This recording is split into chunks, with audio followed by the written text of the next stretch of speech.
Hola a todos, bienvenidos a Ventas Secretas. Hoy, en el episodio de hoy no te va a dejar indiferente porque, ya verás, te va a gustar, va a ser potente, va a ser potente. Enseguida te lo presento, pero recuerda siempre que te suscribas si te gusta conocer cómo vender más en Internet, todo lo que es emprendimiento, ventas, ya sabes, todas las semanas una nueva entrevista con alguien del que puedes aprender mucho. Y hoy nos viene, pues, nos viene, no os voy a decir todavía el nombre, pero imagínate esta historia de un jefe de BBVA, pues, te puedes imaginar, un gran sueldo, todo muy bien, y un día, pues, coge y, y lo deja todo y empieza una nueva vida, se mete en YouTube, hace muchísimas cosas y le cambia todo. Pues ese es Iñaki Arcocha. Vamos a hablar con él y vamos a ver cómo ha dado esa vuelta a su marca personal y qué es lo que está haciendo en Internet, que le está sacando un rendimiento y con un perfil muy atípico de lo que suele ser la banca. ¿Qué tal, Iñaki? ¿Cómo estás? Muy bien, ¿qué tal todo? Encantado de estar aquí. Pues nada, como ves, es todo un lujo porque Iñaki ya se codea en los grandes podcasts con cientos de miles de visualizaciones. Aparte está bueno, en Instagram, que echa fuego su Instagram, tiene miles de seguidores. ¿Tú te imaginabas así hace unos años? Cuando estabas en el BBV, cuando estabas ahí pues haciendo No, liderando tu equipo y todo esto. no, a ver, cuando yo estaba en el BBVA y antes, sí que me imaginaba una vida en la que estuviera trabajando para mí mismo, con mi propia empresa, que es lo que hago ahora, pero nunca me imaginé estar haciendo temas en redes sociales, ni apareciendo en podcast, ni teniendo pues mis propios canales que todavía son pequeños, pero que van funcionando muy bien. Ha sido un tema más orgánico, ¿no? Yo sí que empecé con las redes sociales desde muy pronto, porque tengo experiencia con los famosos blogs que ya casi no existen y que ya casi nadie les presta atención. Pero cuando nació esto de Internet, como siempre he tenido una faceta divulgadora, siempre me ha interesado mucho lo de la formación, lo de explicar, lo de tratar de alguna manera ayudar a la gente a entender conceptos de finanzas, pues sí que empecé con un blog, que de hecho tú me recordaste que todavía lo tengo puesto en mi LinkedIn, que a mí hasta se me había olvidado, pero bueno, por temas de falta de constancia y falta de interés o de pensar que podía ser significativo, pues eran proyectos que duraban muy poco, ¿no? Empecé con uno de finanzas, luego tuve un blog cuando pasé un par de años viviendo en Curazao, que es una isla del Caribe enfrente de Venezuela. Ese podcast acabó muy mal, de hecho lo tuve que cerrar por otros temas, pero también me dio muchas enseñanzas y digamos que es como el pequeño germen de lo que ha sido ahora, que ha acabado aquí un poco casi por casualidad, ¿no? Yo me contraté a Fernando Miralles, que es otro gran especialista en comunicación verbal y no verbal, campeón de España y mundial, y fue él el que me dijo que tenía madera para esto de la comunicación y la formación y si alguna vez había estado interesado o había pensado en impulsar mi marca personal, ¿no? Entonces ya en aquella época, que fue hace un par de años, ya había visto pues muchos temas de marca personal, ya estaba con el gusanillo detrás de la oreja y ya solamente te falta que alguien te dé ese empujón final, que alguien vea en ti algo que ni siquiera tú ves para que empieces y le des. Y hasta ahora han sido año y pico, no llega todavía a 2 años con los canales, pero la verdad es que muy, muy contento. Oye, Iñaki, yo te estoy imaginando, tú vienes del mundo de la banca, aquí le veis un poco informal, a veces puede estar más informal todavía en su canal, en su Mucho cuenta más. de Instagram, pero bueno, aquí no me has venido con chaqueta y corbata, porque tú tienes esa faceta banca, seria, chaqueta y corbata. No es el típico perfil, no es habitual dar el salto a las redes, ¿no? A YouTube, Instagram.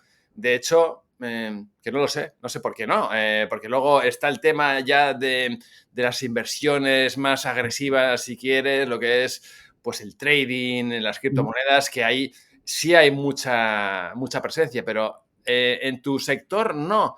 ¿Y esto a qué lo achacas? O sea, ¿por qué? Porque hay como un exceso de discreción, ¿no? O sea, ¿cuál puede ser el origen? ¿Por qué? ¿Por qué son tan reacios? Es casi como, no quiero ni salir, no quiero aparecer. Bueno, a ver, hay dos razones, ¿no? La primera es la que tú dices. Yo dentro de la banca me he dedicado toda mi vida, los 25 años que llevo trabajando, a lo que es la banca privada, es decir, asesorar a clientes de alto patrimonio, a ricos y ultra ricos, tanto en España como en Latinoamérica. Y la banca privada se basa en dos principios fundamentales. Uno es confianza y otro es confidencialidad. Los clientes de este nivel confían en ti para que les lleves algo tan importante para ellos como es su patrimonio, que es su seguridad y la de su familia, y por tanto van a esperar que haya una confidencialidad a todos los niveles. En España no es tan importante, pero en mis clientes latinoamericanos es muy importante que nadie sepa que sean ricos, porque en esos países hay problemas de extorsión, de secuestro, de presiones de todo tipo, etcétera. Entonces, lo que llaman ellos el perfil bajo, mantener un perfil bajo y que nadie sepa cuál es su dinero o cuánto dinero tienen, es algo muy importante. Entonces eso permea de alguna manera a las personas que trabajamos en esta industria, que también tratamos de mantener ese perfil bajo y esa confidencialidad y no hablar demasiado pues ni de nuestros clientes, ni de quiénes son, ni del dinero que manejan, etcétera. Eso choca mucho con la exposición pública. Por eso yo siempre digo que mi perfil es poco habitual en redes sociales, no porque yo hable de economía o porque yo hable de política o porque yo hable de finanzas, que hay mucha gente que habla de eso, sino porque vengo de un mundo en el que yo lo que he aprendido lo he aprendido con millonarios, con ricos. Entonces, cuando yo digo que los ricos son exactamente igual que todos los demás, que los ricos no han nacido ricos y que los ricos tienen una mentalidad diferente, lo sé porque llevo 25 años tratando con ellos en el día a día, escuchándoles y asesorándolos. Entonces eso es una de las razones. Y luego la segunda razón es muy clara. Tú cuando trabajas en una institución, ya sea BVA, ya sea Santander, ya sea UBS, ya sea JP Morgan, tú no puedes hablar en público.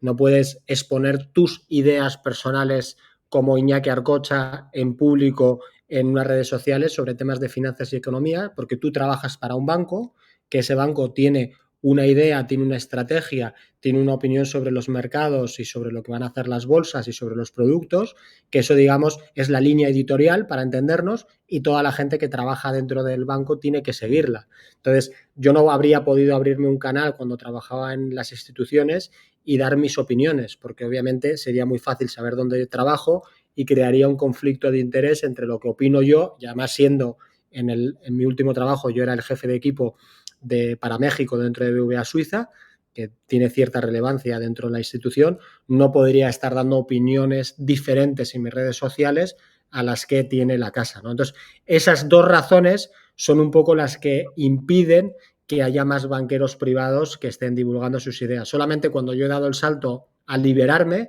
a trabajar para mí mismo en mi propia boutique financiera, es cuando he dicho, bueno, pues ahora sí que puedo hacer lo que quiera, decir lo que quiera con mi propio nombre y sin tener ningún problema. Vale, me estoy entendiendo cómo es el sector súper discreto. ¿Tú tenías miedo de, joder, a lo mejor la gente no lo va a entender bien? Porque, claro, la gente quiere ser súper discreta y de repente ven a mi asesor que aparece por ahí y, no sé, está en un entorno, pues, para ellos, si son de cierta edad, pues pueden parecer como, pues, de chavales que a lo mejor lo toman menos en serio y luego, pues bueno, esa discreción. ¿A ti te da miedo el dar ese salto? ¿Tenías algún prejuicio diciendo, uy, a lo mejor, no sé, mi imagen puede ser afectada o me voy a meter en líos o no sé? La verdad es que sabía que me iba a meter en líos, sabía que iba a ser polémico, sabía que iba a tener muchas críticas y estaba deseando que fuera así. O sea, de que lo Porque, querías, lo buscabas. sí, a ver, si tú en esta vida es imposible alcanzar ningún nivel de excelencia sin generar cierto nivel de rechazo. Entonces, si tú en tu vida no estás recibiendo lo que se llama ahora hate, no estás recibiendo críticas, no estás recibiendo ataques constantes, es que no estás siendo lo suficientemente incisivo y no estás teniendo el éxito que tienes. Porque en cuanto tú te sales de la corriente, en cuanto tú haces algo diferente a lo que hace la masa se siente agregada, se siente agredida, se siente que le estás atacando. Todos tenemos un ego, todos tenemos una concepción de lo que somos y todos tenemos una concepción de lo que tiene que ser y cómo deben ser las cosas. Si tú ves a alguien que hace algo diferente y encima le va bien, eso está atacando a tu concepción de ti mismo y a tu concepción de cómo son las cosas. Entonces, cuando yo critico muchas cosas en redes sociales o cuando yo digo lo que he dicho, que los ricos no nacieron ricos, que los ricos son ricos no porque vengan de familias ricas, sino porque tienen una mentalidad diferente, eso choca mucho con la idea preconcebida que hay de, oye, el que es rico es porque nació rico y el que nace pobre tiene que morir pobre. Cuando yo digo que la meritocracia existe y que si tú te esfuerzas, te formas y estás el suficientemente tiempo haciéndolo y haciéndolo bien y haciéndolo motivado, vas a mejorar en tu vida, eso choca mucho también con el concepto de que la meritocracia es un mito, que no existe, etcétera. Entonces, yo sé que la mayoría de las cosas que digo son de alguna manera van a ser sujetos a críticas y van en contra de lo socialmente aceptado, y a mí me encanta y sé que es así y que lo tienes que hacer, porque una vez que te sales del rebaño, una vez que te sales de la media, te van a atacar. Muchas veces incluso van a ser ataques de gente que quieres y que quiere tu bien. A mí mi madre, mi ama, me lo dice todos los días, oye, pero te compensa todo lo que haces con las críticas, me da miedo que te pase algo, tal. Y yo lo entiendo, pero al final toda esa gente que te está criticando, toda esa gente que te dice que no lo hagas, no te lo está diciendo a ti, se lo está diciendo a ellos mismos. Están de alguna manera tratando de confirmar que su decisión de no hacer ciertas cosas, de no exponerse, de autocensurarse, de no dar su opinión, es la correcta. Y yo desde muy pequeño me ha encantado ir contra corriente, ir contra el consenso, ir contra lo establecido y ser diferente, porque es la única manera de destacar. Si tú lo piensas bien, la mediocridad siempre está en la media y la excelencia siempre está en los extremos. Entonces, por definición, si quieres hacer algo por encima del promedio, tiene que ser algo extremo y algo muy diferente. Entonces, sabía todo lo que iba a venir. Puedo decir que algunas cosas me sorprenden, por ejemplo, con mi cuenta, que tampoco es muy grande en Instagram, tengo 26.000 seguidores, me la han clonado el último mes 20 veces. ¿Ha Y, clonado? y, y, ¿Para qué? me la clonan diciendo que soy yo, mandan un mensaje a los seguidores. Para Los hacer seguidores, fraude. los seguidores piensan que me ha abierto una segunda cuenta y cuando se meten les ofrecen un grupo de WhatsApp en la que supuestamente yo voy a dar ideas de inversión, etcétera, y luego supongo que les venderán algo o cualquier cosa de historia. A mí eso me sorprende porque mi cuenta es pequeña. Yo pensaba que eso le pasaba a la gente con números mucho más grandes, pero por la razón que sea me ha tocado Bueno, a mí. yo creo que será porque tienes una audiencia muy potente. Me refiero a audiencia, no en números, sino a quien va puede ir dirigida gente con poder adquisitivo. Entonces dicen, estos a lo Por, mejor me saco algo, ¿no? por lo que sea, ¿no? Entonces, ese tipo de cosas sí que me ha sorprendido, pero nada, que me insulten todos los días facha, nazi, galletano, facha pobre, que me ponga a trabajar, que esa es una que me hace mucha gracia, Sí, sí. y muchas otras, me resbala absolutamente. De hecho, me encanta, o sea, porque digo, qué bien, cada día me estáis regalando más seguidores, más audiencia, más altavoz, porque yo esto lo hago para divulgar y para tratar de formar. Entonces, sé que a cuanta más gente llegue, a más gente podrá entender lo que estoy intentando explicar y podría ayudarles a mejorar su vida. Por eso escribo la newsletter que escribo, por eso escribo los libros que hago, etcétera, ¿no? Oye, Iñaki, cuando tú, bueno, pues comentas al principio esta vía, sí me gustaría saber qué te decía la gente, diciendo, claro, porque es muy atípico, ¿no? Entonces, ¿qué te decían? ¿Estás loco? ¿Esto vas a perder el respeto? Yo qué sé, ¿para qué te metes ahí?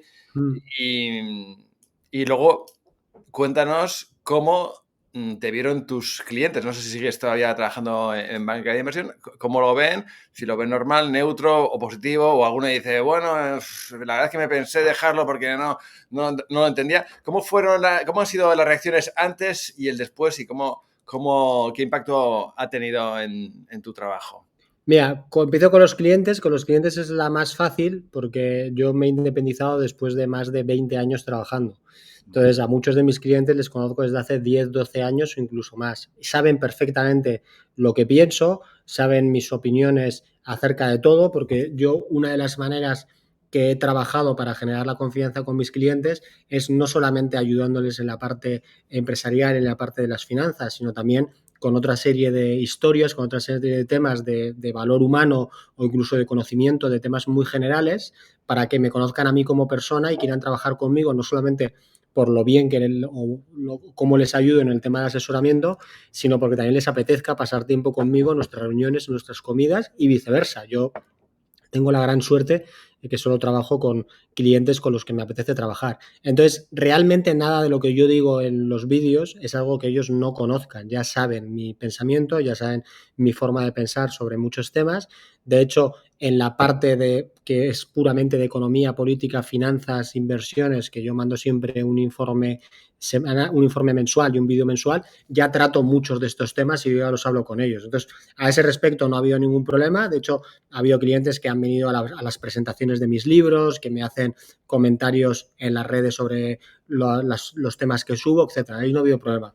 ¿Y, En y la, les gusta, y les gusta el asesor youtuber? Les mola, sí, dice, sí, "Ah, mira". porque les gusta el asesor YouTube porque ellos saben que son dos facetas diferenciadas. Yo, mi trabajo principal, mi único realmente, porque yo no gano absolutamente nada con las redes sociales, es mi trabajo en el Family Office, que es a lo que me dedico y la prioridad. Y lo otro, digamos, que es un site, es un tema que yo ya se lo he explicado, igual que aquí, oye, es un tema de formación, es un tema de divulgación, es un tema de que yo quiero que la gente tome las riendas de su vida, sea más responsable y para eso tiene que saber de finanzas y tiene que empezar a procurarse un patrimonio propio para no depender de terceros. Entonces es indispensable esta labor que estoy haciendo. Entonces no ven resentido en ningún caso cuál es la imagen y en cierto modo esto también les gusta de, oye, me lleva a alguien pues que tiene cierta influencia, tiene cierto reconocimiento, he aparecido y tengo clientes en México, he aparecido en podcasts en México bastante grandes y eso quieras que no, también es una parte de estatus que les gusta. No sé cómo evolucionará porque yo sé que mis redes van a seguir creciendo y va a haber mucha más repercusión por ese lado, pero de momento en ese lado está todo bien. Mis amigos, hubo un poco de todo, muchos me animaban, otros se reían, otros eran escépticos de a ver qué va a pasar. Los más conservadores, porque ahí es cuando ves la parte del que trata de darte un consejo desde su punto de vista muy bonista, pues me decía que no me metiera en líos, que esto me podía traer problemas, tal. Pero es que a mí sinceramente es algo que nunca me ha preocupado. O sea, yo siempre he tenido claro que uno tiene que tener convicciones firmes en esta vida y si tú tienes unos valores y estás seguro de ellos, no debería darte miedo mostrarlos en públicos. Al que no le guste, pues no te seguirá y al que sí le gusta, te seguirá. Yo no creo en eso de tratar de encajar, creo que al final tú vas a donde perteneces y lo que tienes que hacer es buscar a esas personas que resuenen contigo y que de alguna manera opinen de una manera parecida. Yo siempre digo lo mismo, yo las cosas polémicas sé que hay una gran parte de la gente que me ve en redes que nunca va a estar de acuerdo conmigo, sé de otra que siempre va a estar... Entonces son un poco masocas, ¿no? ¿Quién es? No, no, claro, no, Los pero haters que te ven, pero que no están de acuerdo. no, son gente profundamente aburrida y que necesita tener problemas más grandes. Yo se lo digo muchas veces cuando hay alguien que no me conoce nada y he subido un reel de cualquier cosa, a veces no tienen que ser cosas especialmente polémicas, o a mí no me lo parece, pero generan mucha controversia y lo primero que hacen es un insulto y luego es una disertación muy breve con argumentos muy facilones y más insultos. Y yo les digo, oye, ¿tú te das cuenta la vida que tienes que una persona a la que no conoces, que soy yo, que tampoco tiene tanta repercusión como soy yo, por un argumento, por una idea que tengo que a ti no te guste, el disgusto que te estás tomando, la mala leche que te está entrando y la ira, o sea, te estoy fastidiando el día por esto. Eso lo único que refleja es que necesitas problemas mucho más grandes en tu vida, pero mucho más grandes. Si tu mayor problema en el día es escucharme a mí y enfadarte, y además encima eres masoquista, porque me comentas un vídeo y luego otro y otro y otro y vuelves Ya a la por tengo otro. casi, va, todavía no, pero Bueno, yo les digo, yo encantado, todo lo que hacéis es alimentar el algoritmo, es alimentar los comentarios y es hacer que mi canal llegue a más gente, así que nada, a darle. Pero vamos, de nuevo, es gente que tiene problemas en sí mismos y que bueno, que ojalá encuentren ayuda y los solucionen. Pero yo pero, lo hago para la gente que está en medio. ¿por qué mira, estás teniendo la actitud adecuada con los haters, pero ¿por qué nos afecta tanto que un tío anónimo, como tú dices, que a lo mejor tiene una vida gris, pues eso, totalmente, pues no sé, negativa, está ahí resentido y que no saca nada bueno, eh, te diga algo, o sea, un tío que no conoces? ¿Por qué al final nos afecta tanto? Y que de hecho afecta casi más los comentarios negativos que los positivos. Porque es una agresión al ego, es lo que te decía, es gente que tiene una concepción del mundo y una concepción de la vida y son tan débiles mentales y tienen tanta inseguridad que el mismo hecho, el mero hecho de que otra persona piense diferente y lo exprese públicamente, a eso les hiele. Vivimos en la sociedad de los ofendiditos, que esto no es nuevo, esto es de todo, y todo el mundo ve todo como una ofensa porque tienen piel de papel y porque tienen muchas inseguridades y muchos traumas internos que se tienen que tratar. Entonces, una manera muy fácil de poder expulsarlos, pues es estar en las redes sociales a través de un anónimo, una foto que no eres tú o cualquier otra cosa y ponerte a insultar a alguien que opina diferente a ti. Y creen que con eso ganan algo. Realmente no ganan nada, solamente cavan un poco más el hoyo de su propia inseguridad y de sus propios prejuicios. Iñaki, cuando tú empezabas esta conversación y ya has hablado de que trabajando en un banco, pues evidentemente es la visión o el análisis del banco y ahí nadie puede salirse del tiesto porque es, pues digamos, sí, la decisión o la política del banco. Y yo intuyo que ese cambio que has pegado, detrás hay una búsqueda de la libertad, ¿no? O sea, de lo que tú estás diciendo, puedes decir lo que quieras, poder decidir lo que quieras, poder vestir incluso como te dé la gana, ser un poco el dueño de tu vida, ¿no? ¿Qué hay? ¿Es así? Es un poco... Es totalmente así. Yo he trabajado en 7 entidades diferentes a lo largo de mi vida. En ninguna he estado más de 4 años y he estado en 3 países, 5 ciudades y me he movido mucho. Y yo desde el principio sabía que yo nunca le he echado la culpa a las corporaciones en las que he trabajado. O sea, yo no creo que la culpa de que yo me haya movido sea ni del BBVA, ni del Santander, ni del Popular, ni de ninguno de los sitios en los que he estado. Porque las instituciones, los bancos, son como cualquier otra empresa que tienen su forma de trabajar, tienen sus valores y tienen sus sistemas internos. Entonces, es la gente que entra la que se tiene que adaptar y no al revés. Pero yo no sirvo para eso, yo nunca he sido corporativo. A mí me han repetido a lo largo de mi carrera 1000 veces la frase de, bueno, pero esto hay que hacerlo por el banco, hay que sudar la camiseta, hay que subirse al autobús. Y yo siempre les he dicho, perdona, es que me estáis hablando en chino, yo no entiendo nada de lo que me estáis diciendo, yo entiendo de lo que está bien y de lo que está mal, yo entiendo de lo que es correcto y de lo que es correcto, yo entiendo de lo que es bueno para mis clientes y de lo que es malo, el resto no lo entiendo. Si tú lo que me estás diciendo es que el banco tiene una necesidad imperiosa de generar ingresos y hay que hacer una cosa que sabéis que está mal, pero hay que hacerla, eso lo puedo entender y puedo lidiar con ello. Pero a mí que me intentes engañar de que, oye, el cliente es lo primero, los valores del banco y demás, es absolutamente bullshit, es basura, es simplemente marketing corporativo para tratar de alegrar un poco a la gente y que la gente se sienta más unido, pero no, las empresas, los bancos son una empresa como cualquier otra, tienen objetivos que cumplir y les da igual que sea un buen momento de las bolsas, un mal momento o medio pensionista. Ellos tienen que ganar siempre más. Y por tanto, a lo largo de tu vida como banquero hay muchas veces que tienes que elegir si te pones del lado del cliente o del lado del banco. Sabes que si te pones del lado del cliente no cobras, no vas a cobrar bonus y probablemente te van a echar. Y sabes que si te pones del lado del banco, pues eres un buen soldado e irás ascendiendo. No es mi caso. Yo no podía hacerlo y tardé lo que tardé, pero siempre había estado buscando una salida para poder ser más libre y poder dar mis opiniones, que yo siempre lo digo, yo esto no significa que yo no me vaya a equivocar, yo no soy el oráculo de Delfos, también me equivocaré, pero al menos me equivocaré yo, no me equivocaré porque me han hecho equivocarme o porque me han hecho comulgar con una idea, con un producto o con un proyecto en el que no creo y que opino que es malo directamente para los clientes. Oye, Iñaki, no es, ya que hablas lo de la empresa, yo creo que es muy común, pero es como muy desalentador que parezca que te quiere meter en un engranaje, pues como esas escenas pues de, pues bueno, de la novela 1984, todos ahí, tal, que hablamos de una empresa, pero que casi se repite, bueno, por lo menos lo que estamos viendo en Europa, que casi te están ahí metiendo en encorsetado, no puedes salir de aquí, tienes que pensar así, hacer esto. El pensamiento único, es la tiranía. Es como distópico, ¿no? ¿Cuál es la salida o qué podemos hacer? Porque también a veces nos vemos muy pequeños de aquí. No, pero es tan fácil como dejar de tener miedo. A mí me pueden tratar de encorsetar en lo que quieran, en el pensamiento único, en la famosa ventana de Overton que se va moviendo entre lo que es políticamente correcto y lo incorrecto, pero la única manera de que te encierren en eso es que tú te autoencierres.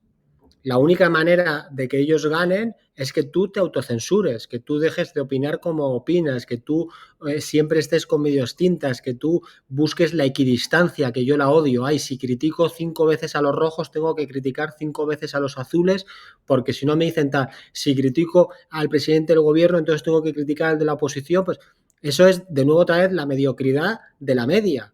Si tú tienes unas convicciones fuertes y tienes unos valores fuertes, no debes tener miedo en enseñarlos, en mostrarlos y en difundirlos.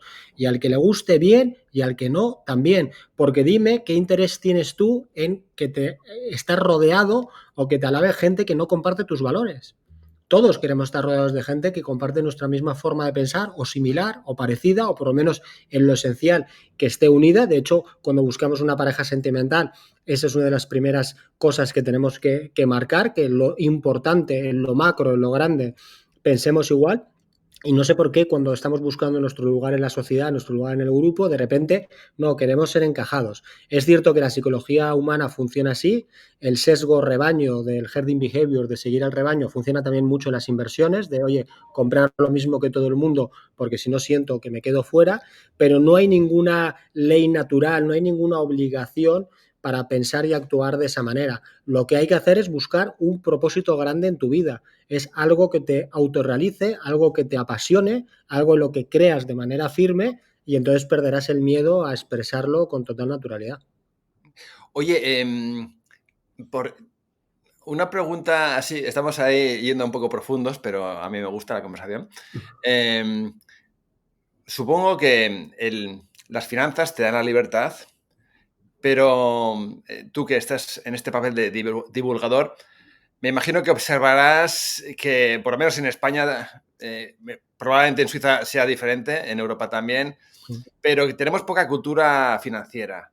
¿Tú crees que es deliberado o que es cosa del azar, que a lo mejor nos va más la fiesta y no nos preocupamos de la pasta? O que, no sé, como que quieren que seamos un poco zotes y así nos llevan con las paguitas. Vuelve otra vez. Bueno, lo que decíamos. Y estoy. ¿Crees que eso es deliberado? El que la gente no tenga cultura, que se busca, no tiene cultura financiera, que se busca, que... A ver, que es absolutamente deliberado. Mm, La pobreza crea dependencia y los gobiernos quieren votantes dependientes de ellos para que les sigan votando. Esto es el viejo dilema. Tú a un hambriento le puedes dar o pescados o cañas de pescar. Si le das pescados, volverá por más pescados y si le das cañas de pescar, podrá pescar por su cuenta. A los gobiernos les interesa dar pescados y de hecho les interesa que nunca estés suficientemente lleno, siempre tengas un poquito de hambre para que siempre tengas una necesidad y tengas de alguna manera una dependencia con el que te da de comer y el que te alimenta. La educación financiera lo que te permite es tomar las riendas sobre tus finanzas, crear un patrimonio, ser más rico y cuando eres más rico eres mucho más libre por definición y eso es algo que no les interesa. Por eso la riqueza está tan demonizada, los ricos están demonizados y el mismo concepto del dinero está demonizado, de tal manera que se hace esta analogía absurda de si el dinero es malo, el que tiene riqueza es malo y por tanto habrá hecho algo malo para tenerla y es bueno que se la quitemos. Un absurdo argumental terrorífico, pero eso lo que les permite es mantenerse en el poder y poder hacer lo que quieran con la población porque dependen de ellos. Iñaki, ya que, bueno, que es un canal de emprendimiento, ventas online, copy, en nuestro sector se habla mucho de la manipulación, pero en esta conversación que estamos teniendo, yo creo que si quieres aprender de manipulación verdadera, no te tienes que ir a la publicidad que hay manipulación, sino simplemente, pues bueno, no sé, a los mensajes del gobierno, a las noticias en España que son, yo creo que son todas o son noticias públicas o concertadas, porque están subvencionadas y entonces siguen el mismo patrón. O sea, tú lo ves igual, que hay una manipulación brutal no sé, en las sociedades, en el entramado institucional. Bueno, tú solamente tienes que ver cómo tratan la misma noticia los distintos medios de comunicación. En función de si son más o menos afines del gobierno, la misma noticia, el mismo hecho, te lo venden de una manera u otra. Por eso están también todas estas campañas de la ley de la verdad, etcétera. Digo, todo eso es manipulación, porque la única verdad que hay son los datos fríos. Eso es lo único que es cierto. Todo lo demás, todas las noticias, implica una subjetividad por definición. O sea, tú ves un dato de empleo, tú ves un dato económico, tú ves un dato de, oye, un tren que ha descarrilado, o tú ves el dato de la catástrofe de la Dana, o tú ves el dato de la política del gobierno de no subir lo que es el gasto en defensa. Cualquier dato frío, tú lo puedes interpretar de una manera u otra. Entonces, cuando hacen leyes de búsqueda de la verdad o de contra los bulos, etcétera, lo único que están es utilizando palabras bonitas para su verdadero objetivo, que es el control del relato, el control de la historia. A los periodistas y a todo el mundo que nos dedicamos a la comunicación, a la venta y demás, no se nos tiene que pedir parcialidad, que eso es imposible. Ninguno somos parciales, todos tenemos nuestra opinión y nuestra subjetividad. Lo que nos tienen que pedir es honestidad, que tú en lo que digas, lo digas de una manera honesta y no lo digas porque te convenga de alguna manera o lo que convenga a tu partido político, que desgraciadamente es lo que pasa en los medios de comunicación. Y en el tema de la manipulación en vuestro sector, que de alguna manera también es el mío en la parte divulgativa, ahí hay otro problema de base. Ahí el problema de base es que tenemos como sociedad una mala concepción de la venta. Pensamos que cuando alguien nos vende algo, necesariamente nos quiere engañar, nos quiere manipular y quiere ganar algo de nosotros. Y nosotros, como dice Isra Bravo, nos vendemos desde el mismo momento en que nacemos. Tú desde que naces lloras para que te hagan caso y te den atención. Luego en el colegio tratas de sacar tu mejor cara para hacerte amigos. En el trabajo obviamente sacas lo mejor de ti mismo para poder ascender. Cuando conoces a una chica en una cita, obviamente también te pones de tus mejores galas para tratar de vender y así un largo etcétera. Vender no es algo malo. El problema es que como vender tiene también un componente económico y volvemos otra vez al tema que todo acaba ahí, a la mala concepción de la riqueza y del dinero, enseguida sospechamos que si nos venden algo es que nos quieren engañar, que lo que gana él es lo que pierdo yo y un largo etcétera, ¿no? Y ese es un poco lo que hay que romper. A mí otro de los insultos que me hacen permanentemente en redes sociales es la de vendehumos. Y me dicen, oye, ponte a vender cursos y cállate. Digo, a ver, yo no vendo ningún curso, ninguno. Pero aunque lo vendiera, no pasaría nada. O sea, mis argumentos son buenos o malos con independencia de que venda un curso. Porque es tan absurdo como decir, tú crees que mi argumento es malo porque vendo un curso, ahora que te digo que no vendo un curso, entonces mi argumento tendría que convertirse automáticamente en bueno. Eso es una estupidez. Yo lo que diga, lo que deje de decir, es bueno con independencia de mi curso. Es bueno con independencia de si mi curso es bueno o malo. Son dos cosas totalmente distintas, ¿no? Pero la sociedad tiene muy mala concepción de la venta. De hecho, ¿por qué no se llaman vendedores? ¿Por qué nos hemos inventado comerciales, asesores de marketing, product managers y todas estas tonterías? Porque la palabra venta y la palabra vendedor tiene un prejuicio detrás, tiene una connotación negativa, porque al final de la cadena, como digo, acaba en que es una actividad que genera dinero. Entonces, esos tabús, esos prejuicios son los que tenemos que romper en sociedad en todos los niveles, en los temas de comunicación, los temas de copy y en todo en general. Oye, Iñaki, ¿y cómo vende bueno, pues tu figura, ¿no? Tu consultor de ultra rico, que por cierto, te diría que esa palabra yo la cambiaría, porque ahora con todo lo de ultra ya tiene como una deriva, yo diría súper rico, que quedaría como, guau, ya, vamos, arraso, ¿no? Soy súper rico, no ultra. Pero ¿cómo vende alguien de tu perfil? O sea, porque claro, esa gente, me imagino que para empezar, no se anuncian, no están en Instagram, no tienes acceso a sus datos. Y luego supongo que recibirán, cuando tienes dinero, te recibes ofertas o contactos y tienes de alguna forma un poco, o puedes tener la sensación de tener la sartén por que llevas tú el control, ¿no? Entonces, ¿cómo se aborda y cuál es un poco el approach psicológico que se aplica para tener ese tipo de clientes super mega top, ¿no? Super top, no ultra, no ultra top. Bueno, ¿cómo se tiene? ¿Cuáles es un poco las técnicas de venta para Pues vuestro? mira, yo creo que la principal es tratar de olvidarte de que son clientes ultra top, mega ricos, super ricos, multimillonarios y que son personas de carne y hueso como tú y como yo. Mi próximo libro, que sale a las Navidades, se titula Los ricos no vienen de Marte, precisamente para romper este tópico. Los ricos y multimillonarios son exactamente igual que cualquier otra persona. Sangran cuando les pinchas, se preocupan por sus hijos, se preocupan por sus mujeres, se cabrean cuando su equipo de fútbol pierde y un largo etcétera. Entonces, cuanto más les hables normal, de tú a tú, y manteniendo las distancias en todos los sentidos, una cosa es importante la que has dicho, ellos no tienen la sartén por el mango, ellos tienen el dinero, pero el que tiene el conocimiento, el que tiene la capacidad de asesorar su patrimonio soy yo. Entonces esto es una relación de igualdad. Aquel cliente que lo vea, fenomenal, y aquel cliente que lo que esté buscando es un mayordomo.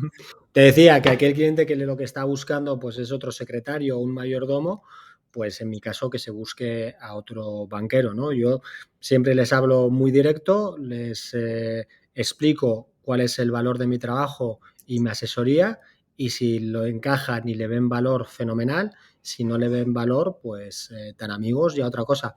El problema que tenemos como añadido los que nos dedicamos a esto, sobre todo en España más que en Latinoamérica, es que los clientes habitualmente no ven valor al tema de las finanzas y el asesoramiento, porque también sufren de los mismos prejuicios con el dinero y con la industria que tiene todo el mundo. Entonces, lejos de vernos como su médico de cabecera, como su abogado de referencia o como cualquier otra persona de importancia para ellos, nos ven como un gasto más, un gasto que hay que tratar de minimizar en lo máximo posible, y eso implica que no ven valor en lo que haces. Entonces, para mí esa es un poco la mayor diferencia y la mayor dificultad, mejor dicho, y lo que hay que hacer es tener muy claro cuál es el trabajo que haces, tener muy claro cuál es la relación que quieres establecer, ser muy directo y no tratarles como si fueran marcianos, tratarles como una persona normal. Oye, Iñaki, tú estás en un segmento que es el del dinero, y en el dinero y en general en la vida el miedo lo condiciona mucho. Muchas veces nos movemos por miedo y yo supongo que esa es la gran barrera para invertir, el miedo a perder, siempre está ahí, ¿no?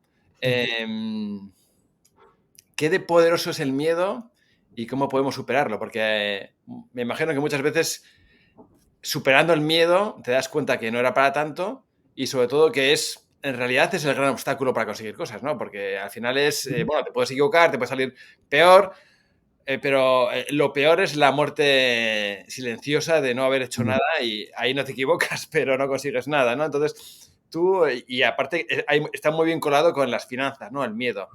¿Tú cómo lo afrontas? ¿Cómo ayudas a superarlo? ¿Y qué qué papel juega el miedo pues bueno, en las personas que nos bloquean tanto? Mira, el miedo en el caso de las finanzas es obviamente miedo a perder. Los seres humanos no somos aversos al riesgo, como te dice la teoría financiera.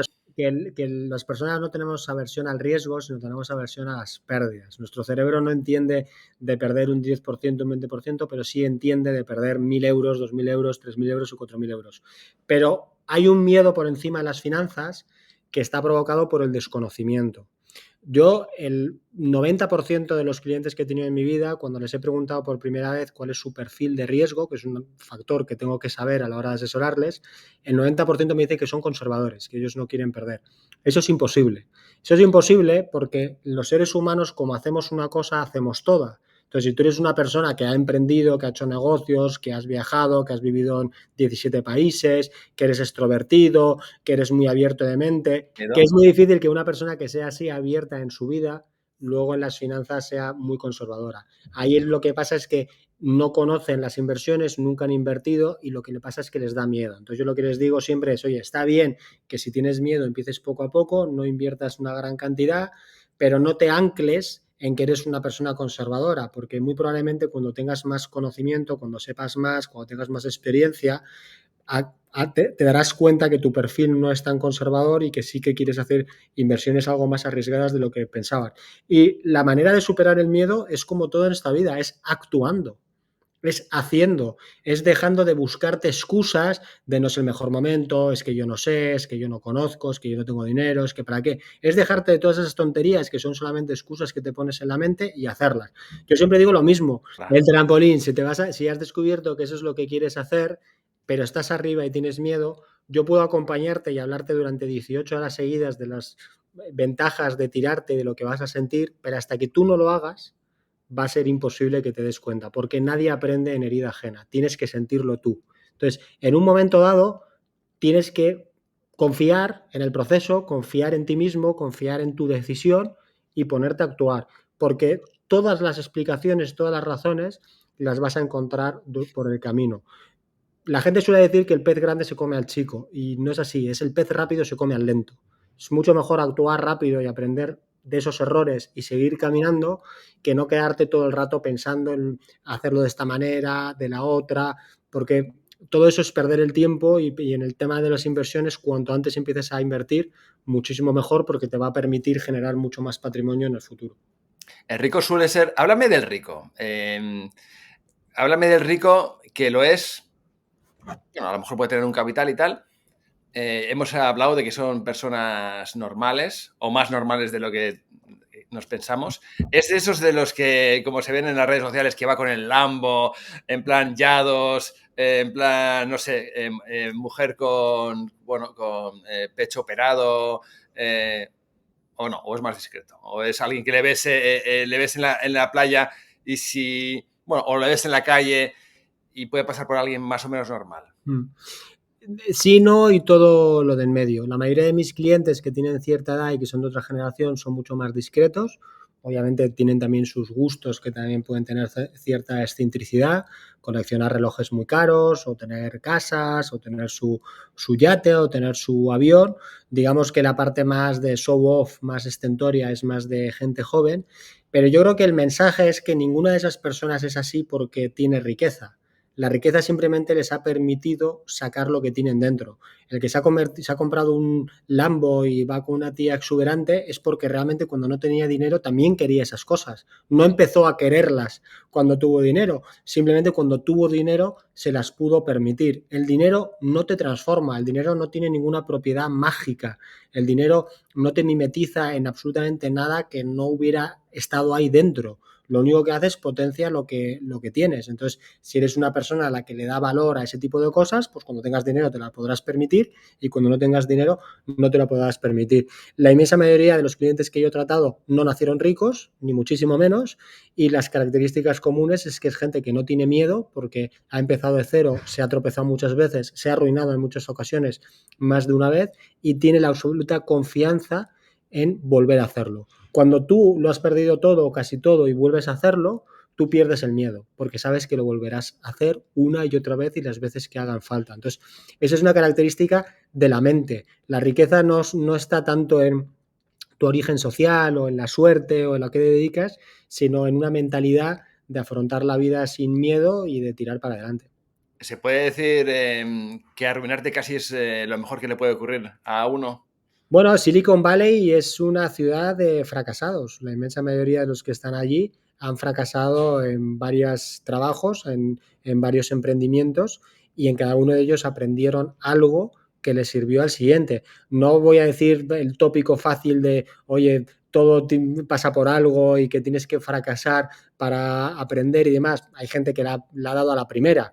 El mensaje es que no importa que fracases, que no importa que falles, lo que importa es que sigas en el juego.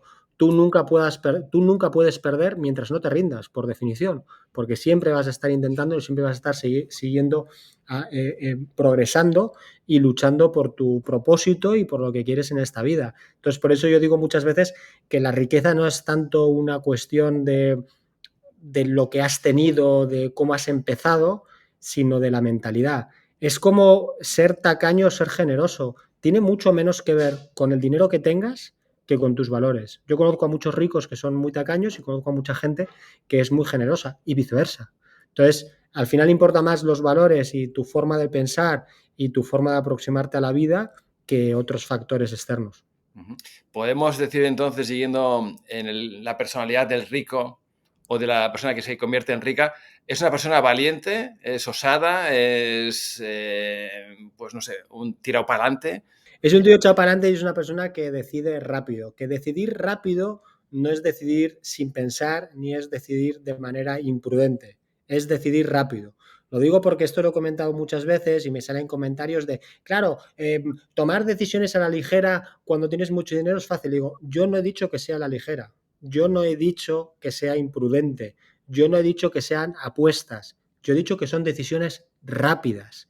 Esto es como cuando tú entras a una tienda, ya sabes cuál es tu talla de pantalón de Levi's y no te pasas media hora comprándolo, ya sabes cómo es, solo eliges el color, lo ves y puedes salir en 5 minutos. Esa es una decisión rápida, pero ni es a la ligera, ni es sin información, ni es una locura. Es simplemente con todo lo que ya sabes de esa tienda, de ese pantalón y experiencias pasadas, tienes la confianza de decidir rápido. Si justamente ese pantalón no te queda tan bien como pensabas, no pasa nada, porque tu tiempo, el tiempo que te has ahorrado de estar una hora en la tienda, vale mucho más que ese error que cometes.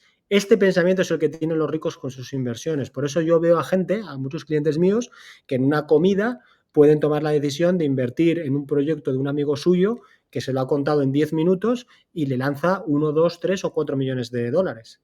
Iñaki, te quiero hacer una pregunta un poco Bien. provocativa. ¿Has encontrado ricos que no sean demasiado listos, que sean incluso un poco zotes? Sí, claro. Sí. Es Y que, al final han hecho dinero. ¿Y cómo ha sido posible? es que la generación de riqueza no tiene que ver con la inteligencia ni con el talento. Pero puede ser incluso un obstáculo porque a veces la gente Sí, sí, más sí. intelectual sobrepiensa y te oye No, muy no, no, bien y habla muy bien, pero no es que sobrepiense, a mí no me importa tanto que sobrepiensen o que sean muy intelectuales o que sean tal.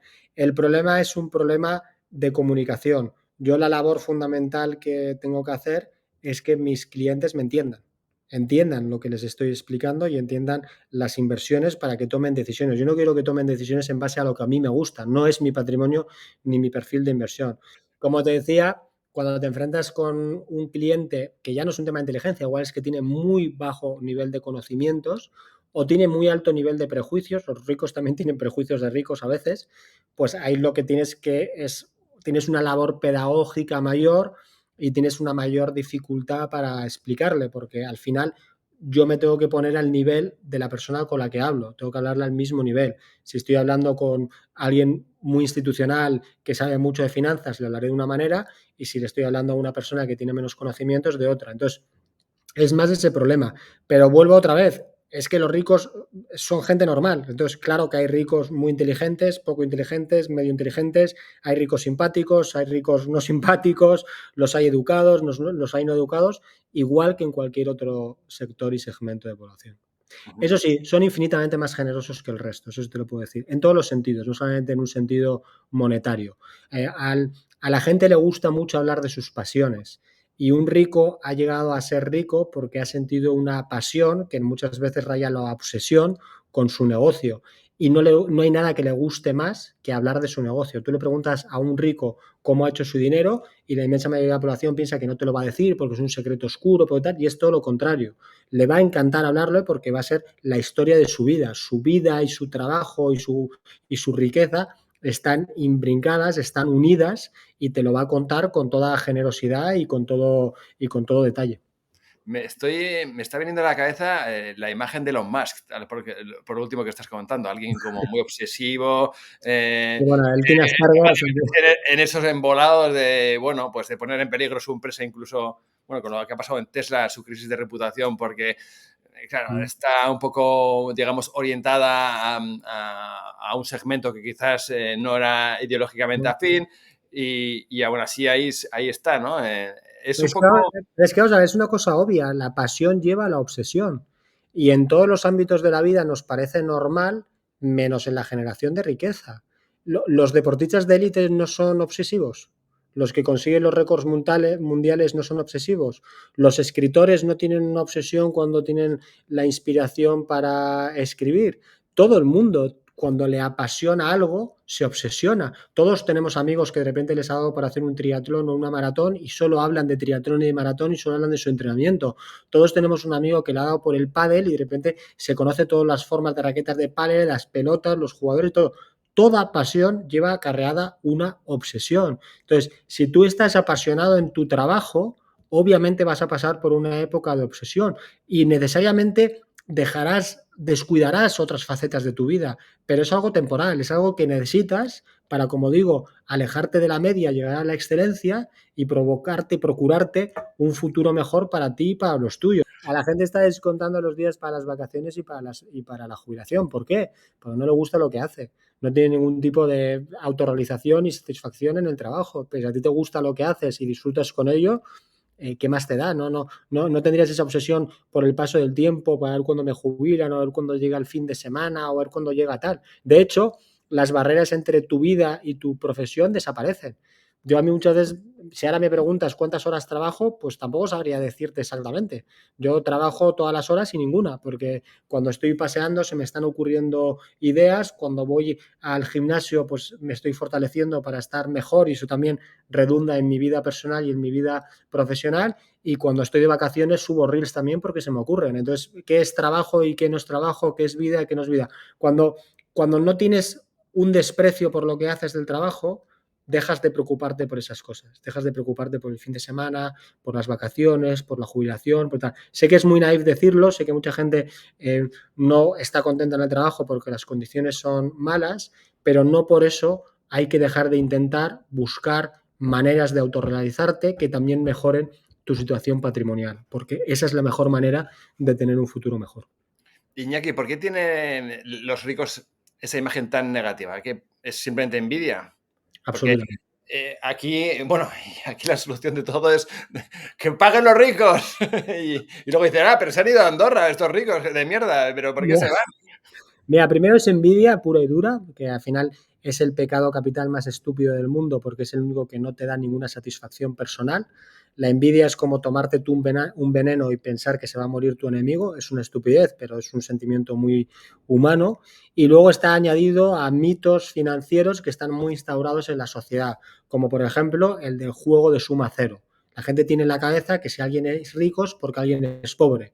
Y para que haya ricos tiene que haber pobres. Eso es una estupidez. Si fuera así cierto, seríamos infinitamente pobres porque no se habría creado ninguna riqueza desde que salimos de las cavernas y somos como 8.000 millones de personas más que entonces. Entonces seríamos mucho más pobres cuando somos más ricos que nunca y vivimos en la mejor era de la humanidad de la historia. Y eso es porque se ha generado mucha riqueza. La riqueza se crea.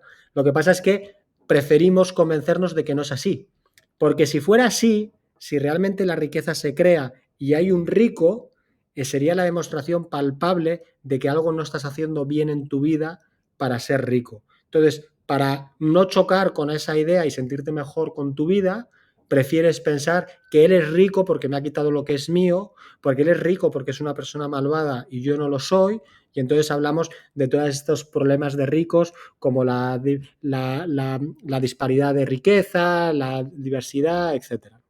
Oye, Iñaki, tú estás en Suiza, no sé si lo hemos hablado en algún momento de la conversación, porque como hemos hablado antes, no lo tengo claro, ¿no? Pero ¿qué tiene Suiza? Hablaban de Suiza como que era el país con los pobres más ricos del mundo, ¿es así? ¿O Y es...? obviamente tiene la renta per cápita más grande del mundo, con lo cual si tú vas segmentando en niveles de renta, pues incluso los más bajos van a ser los más altos del planeta.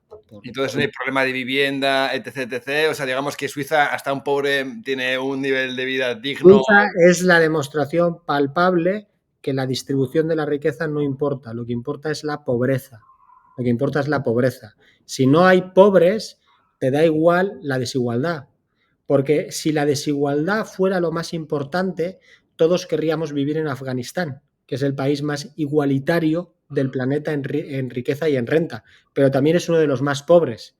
Y nadie quiere vivir en Afganistán, todos preferirían vivir en Estados Unidos, que es muchísimo más rico y muchísimo más desigualitario.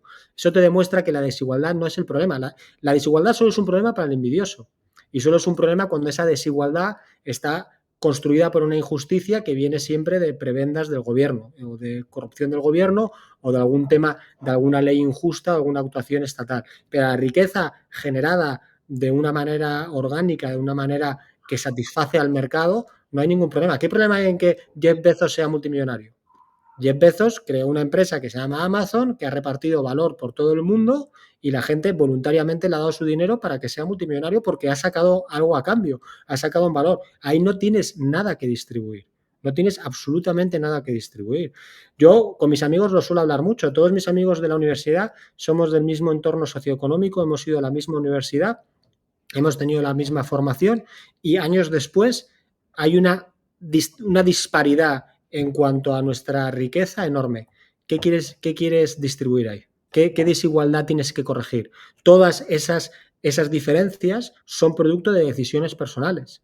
Si uno se ha ido a otro país, si uno ha trabajado más horas, si uno ha hecho un trabajo más exigente, si uno ha aceptado una responsabilidad mayor, si uno ha invertido mejor su dinero, si uno ha tenido más suerte, cualquiera de estas razones o todas a la vez genera esas diferencias que tienes que distribuir. ¿Qué te importa la desigualdad a no ser que seas una persona envidiosa? El problema de la desigualdad es un problema de ricos.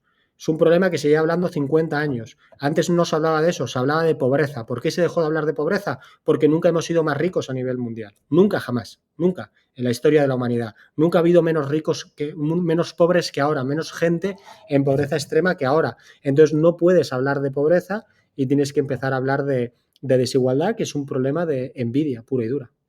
¿Y qué está haciendo Suiza para que tenga ese nivel de vida? ¿Qué está haciendo Suiza que no hagan otros países? Bueno, hay razones socioeconómicas y culturales muy fuertes. Suiza siempre ha sido un país neutral, un país que no se ha metido en ningún problema, en una guerra, y eso la ha permitido pasar desapercibida. También ha sido muy fuerte la parte de la banca, aunque no es el sector más importante, mucha gente piensa que es así, pero no lo es el sector manufacturas. Y lo que se ha procurado es tener un ecosistema que da mucha tranquilidad y mucha visibilidad. Al ser un país muy estable, con unas leyes muy estables, sin cambios inesperados, sin conflictos sociales ni económicos, con muy poco paro, con mucho crecimiento económico, con mucha renta per cápita, es natural que no solamente los ricos quieran tener ahí su patrimonio, sino que también grandes empresas quieran tener aquí sus fábricas, sus manufacturas, etcétera, porque saben que las reglas del juego no se les van a cambiar. Y eso acumulado por décadas, décadas y décadas, es lo que les ha llevado a la situación actual de mucha generación de riqueza. Y luego tiene una sociedad muy poco combativa, tiene una sociedad bastante responsable. Sí, la democracia directa es que en función de un número de firmas, que suelen ser 100.000 firmas, Los referéndums, como habla. puedes hacer referéndums, puedes plantear ciertas reformas legislativas, no O de sea, cualquier que la nivel, sociedad pero manda sobre el político, podríamos decir. la sociedad manda o al menos puede llevar a debate parlamentario una iniciativa. ¿Por qué digo que eso es un horror? Porque si tú tienes una sociedad poco formada, lo utilizarían para todo tipo de iniciativas absurdas. No me quiero ni imaginar lo que pueda pasar. Paralizarían el país. Entonces, que es algo absurdo porque además exigiría que la gente tuviera mucho conocimiento muy específico sobre muchas cosas. Tú imagínate si en España tuviéramos que votar cada vez que se hace una carretera nueva, un hospital nuevo, una presa nueva, ¿qué sabe la gente sobre presas, sobre carreteras, sobre... No sabe nada, o sea, sabe que las utiliza, pero no sabe dónde hay que hacerlas, con qué materiales y en qué manera. Como te decía, llevaría a una parálisis absoluta del país y a votar tonterías todos los días y sería un desastre. En Suiza, que la gente es muy cívica y está muy formada, esto no sucede y solamente lo utilizan para temas importantes. Y adicionalmente, aquí no existen políticos profesionales y eso cambia todo porque la gente que viene aquí a política sabe que viene para dar un servicio público y no viene a ganar dinero, de hecho pierden dinero y solo lo van a hacer durante un tiempo y mantienen sus carreras privadas, ¿no? Vale. Iñaki, creo que y hemos estado hablando durante toda la conversación, pero creo que la riqueza y las finanzas y la bolsa, todo está relacionado con la psicología humana, ¿no? Entonces, ¿cuáles son, no sé, qué rasgos de la psicología son indispensables para invertir bien? Incluso, pues no sé, o cuáles son las armas psicológicas que se utilizan y cómo desactivarlas, esas armas psicológicas que no te dejan ser rico o que te dificultan, y cuál es un poco la salida psicológica que podemos encontrar pues para generar riqueza. Bueno, la razón psicológica que te impide ser rico son los prejuicios que tienes contra el dinero y son todos estos atavismos en contra de la generación de riqueza, etcétera. Pues yo siempre digo lo mismo, si tú tienes una mala relación con el dinero, es imposible que te vaya bien en las inversiones porque te vas a sentir mal cada vez que ganes dinero. Entonces tienes que romper esos mitos, que una manera de romperlos es teniendo mayor educación, mayor formación, mayor experiencia, y poco a poco eso te va a permitir salir. Y luego ser consciente que nuestra psicología juega en contra. Los seres humanos no somos racionales y el inversor no es racional. Los seres humanos no tomamos decisiones en base a la razón, sino que la tomamos en base a la emoción. Nuestras emociones son las que nos hacen tomar un u otro camino, y luego es nuestra razón la que nos justifica y nos cuenta la historia racional para que aceptemos ese camino que hemos tomado en base a la emoción. Estos son los que se conocen como sistema 1 o 2, que hablaban Kahneman en su famoso libro Pensar rápido, pensar despacio, y que muchas veces... ¿Te lo has leído entero? Sí, es maravilloso. De hecho, los dos están fallecidos, tanto Tversky como Kahneman. Kahneman ganó el premio Nobel, tienen otros libros también muy buenos, y aunque es un tocho, se lee fácil y hay muchos resúmenes en Internet. Y hay una metáfora que se entiende muy bien para entender los dos sistemas, que es el elefante gigante, ¿no?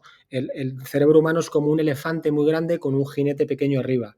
El elefante es el sistema 1, son nuestras emociones, es lo innato, es lo que nos apetece hacer y nos lleva, o que las intuiciones. Y el jinete de arriba es la razón, que trata de alguna manera mover ese elefante gigante en un camino u otro. Esto, para entenderlo muy rápido, el sistema 1 es el que te lleva a apartar la mano cuando tocas una plancha, porque te quemas y no tienes que pensar me estoy quemando, automáticamente te lo quita. O cuando estás, por ejemplo, resolviendo un examen de respuesta múltiple y automáticamente te sale el cerebro, la C, y muchas veces es así. O cuando entras en una sala, ves a 5 personas e intuitivamente una te cae bien y 2 te caen mal y no has hablado con ellas. Ese es el sistema 1.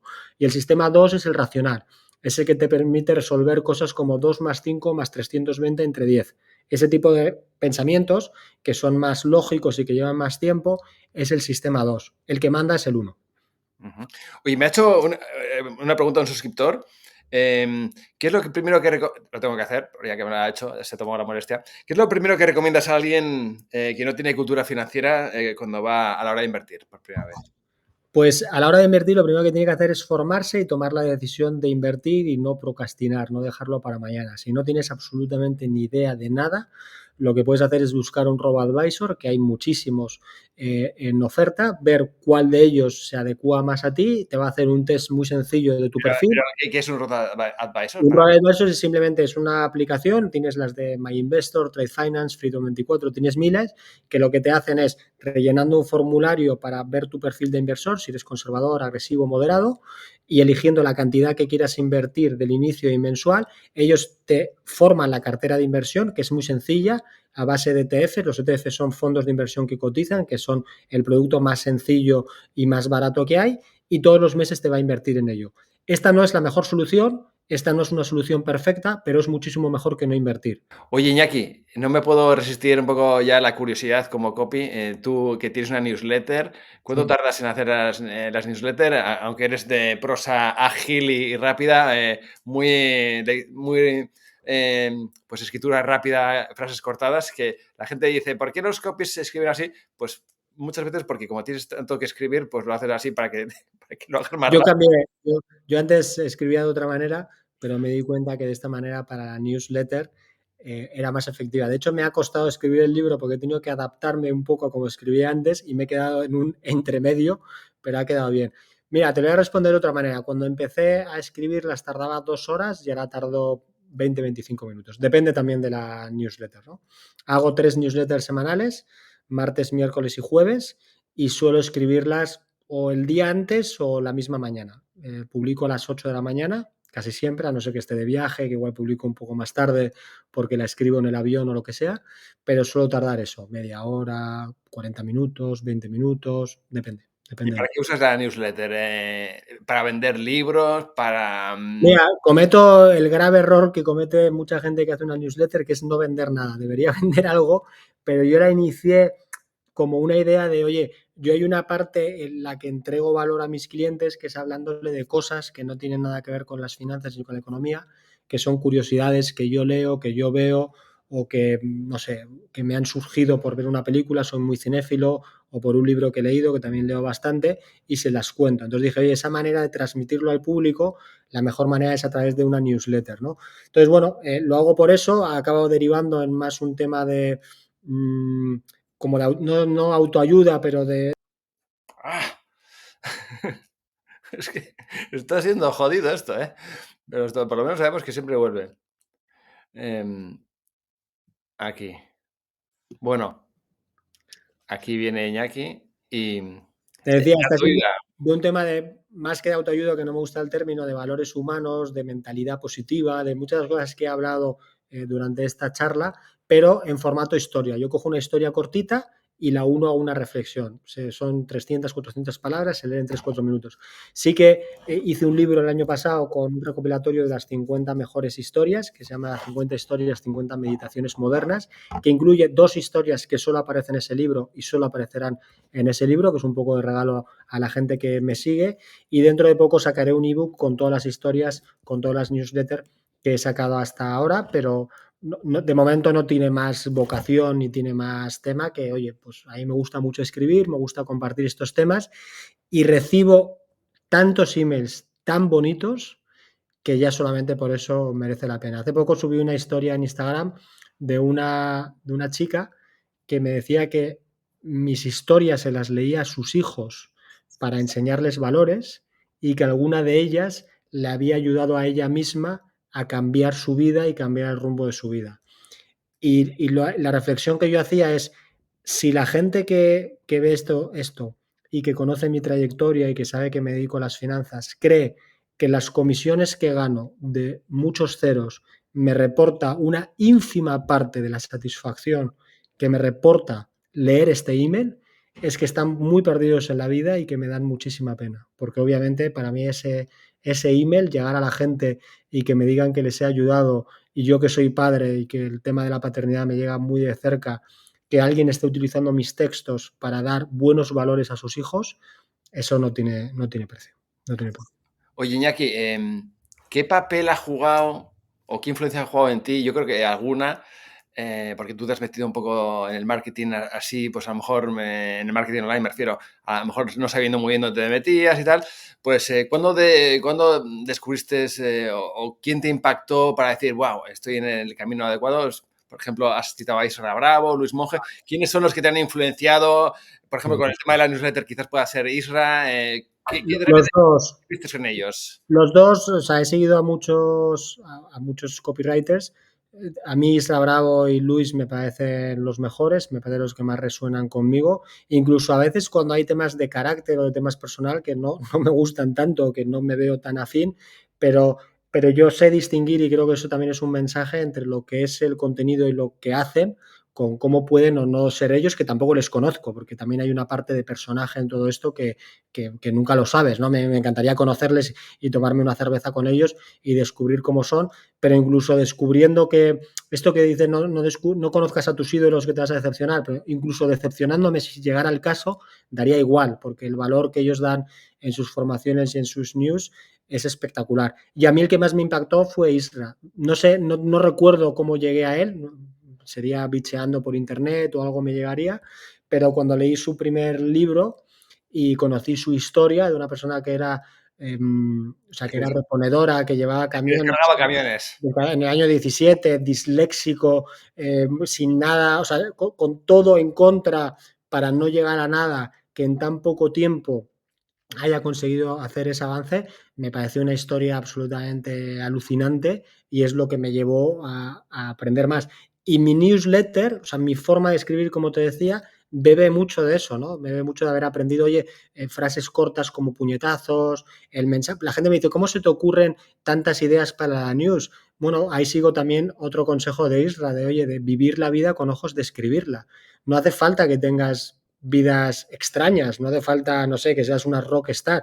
A todos nos pasan historias todos los días que podemos pensar que son cotidianas y anodinas, pero que siempre tienen un ángulo, siempre tienen alguna historia, que alguna manera de contarlas de manera divertida, y a todos nos pasan, porque nos pasan cosas realmente increíbles que puedes contar, ¿no? Entonces, si vives que eso tienes que vivir, tienes que salir del sofá, tienes que leer, tienes que ver pelis, tienes que pasear, tienes que hablar con la gente, pues es muy fácil que se te ocurran historias. Yo tengo una Word que todos los días, cada vez que veo algo que me parece interesante, me lo apunto para que no se me olvide. Eso lo tengo de mi padre, que decía siempre que el que no anota es un idiota, y eso que tengo buena memoria, pero no hay que confiar.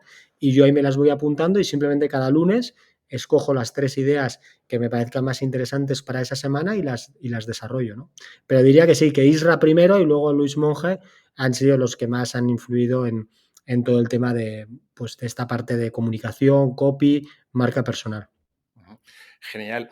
Mira, hemos estado hablando, podemos estar mucho tiempo hablando, pero seguro que va a haber una interrupción. Antes de Sí. que haya una interrupción, lo mejor, ¿dónde te pueden encontrar? Y aquí, si quieres, puedes hablar desde tu faceta inversora. Y a lo mejor aquí pues acaba alguien, nunca se sabe, a lo mejor viene otro millonario colombiano, no sé qué, o pues más de divulgadora. Las dos cosas. O si quieres hablar de la divulgación, lo que tú quieras. ¿Dónde te pueden encontrar? ¿Dónde encuentran tu newsletter? Mis canales principales son Instagram y YouTube, Inaki.arcocha en Instagram y Arcocha Capital, Inaki Arcocha Capital en YouTube, pero bueno, si ponen Inaki Arcocha me van a encontrar fácil. Y luego mi newsletter es Arcocha Capital, que aunque tenga capital no tiene nada que ver con finanzas, son mis historias cortas que, como digo, publico martes, miércoles y jueves y se leen en 4 minutos. Entonces, por cualquiera de esos canales, yo de hecho en todas las newsletters tengo al final una frase que pongo, te leo, con mi email, porque mi intención, y de hecho muchos lo hacen, es que me den feedback y ya que yo, o sea, que ellos me han leído, que sepan que yo les voy a leer y que les voy a contestar en cualquier cosa que les haya sugerido la historia que les he contado y la reflexión. Y luego, por supuesto, cuando publiques esto en YouTube, me comprometo a contestar a todos los comentarios que hagan y todas las preguntas, ya sean de finanzas, de inversión, de mentalidad, de lo que quieran. Vale, antes de que os vayáis, si hay alguien que todavía que está viendo, darle a me gusta, suscribiros, porque ya veis que las entrevistas son muy interesantes. Y nada, Iñaki, ya para terminar, ¿cuál es la idea que te gustaría que la gente sacara de esta charla, de esta conversación que hemos tenido? Pues que no existe el destino manifiesto, que da igual de qué origen social partes, da igual de qué conocimientos, da igual qué es lo que hagas, siempre hay maneras y formas de mejorar y lo que tienes que hacer es tomar la decisión, tener una estrategia, tener un plan y no parar hasta el final. Y eso no sé a dónde te va a llegar, porque el éxito es multifactorial, pero lo que tengo absoluta convicción es que te va a llevar mucho más lejos de lo que tú piensas y te va a llevar a una situación muchísimo mejor de la que estás ahora mismo.